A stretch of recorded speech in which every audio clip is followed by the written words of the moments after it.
Il est 18h, bienvenue à tous.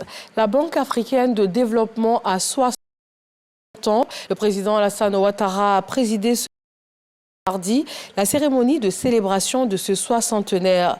Depuis septembre 1964, la BAD œuvre à améliorer les conditions de vie des Africains avec 81 pays actionnaires. À ce jour, ce sont plus de 5000 projets qui ont été réalisés à travers tout le continent. Le chef de l'État ivoirien félicite la banque pour ses performances et l'exhorte à se réinventer pour faire face aux défis de développement de l'Afrique.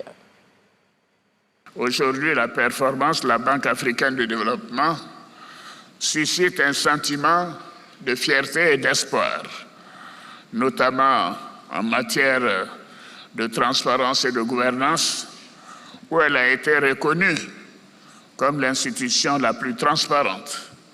Parmi 50 institutions de développement, je voudrais rendre hommage aux fondateurs visionnaires, aux dirigeants successifs, aux partenaires internationaux et ainsi qu'aux employés qui ont contribué à faire de la Banque africaine de développement ce qu'elle est aujourd'hui.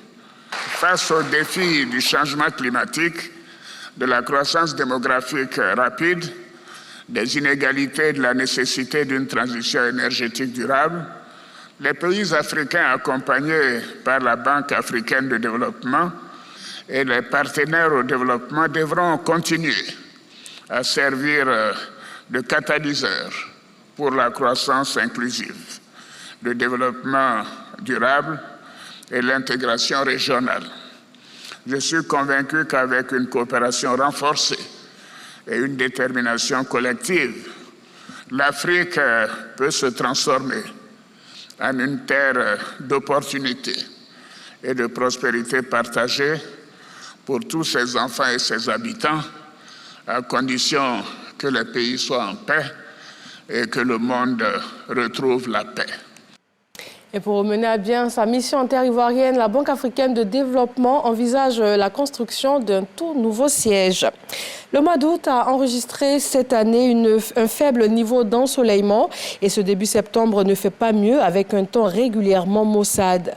Vent frais, brouillard et petites pluies caractérisent les journées. Cela entraîne bien souvent des maladies et affections quand aucune précaution n'est prise. Nous en parlons avec les spécialistes dans le 20h. Au Sénégal, une semaine après l'annonce de la disparition de la coalition menée par l'ex-président Macky Sall, son ancien Premier ministre et candidat malheureux à l'élection présidentielle 2024, Amadou Ba, annonce son intention de créer son propre parti.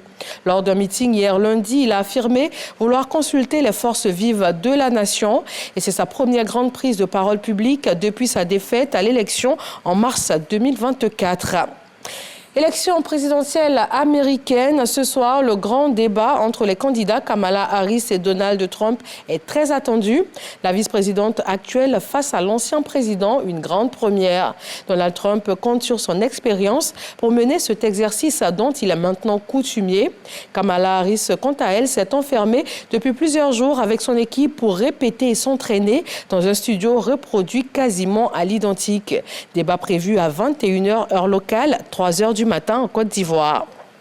Et puis en sport, football, le deuxième match des éliminatoires de la CAN Maroc 2025. La Côte d'Ivoire affronte le Tchad ce mardi à 19h au stade Amadou Ahidjo de Yaoundé au Cameroun. Les éléphants champions d'Afrique en titre ont foulé le sol camerounais dimanche dernier en début de soirée. Vous pourrez suivre la rencontre en direct sur RTI 3. Voilà, merci de nous avoir suivis et nous vous donnons rendez-vous à 20h sur RTI 1.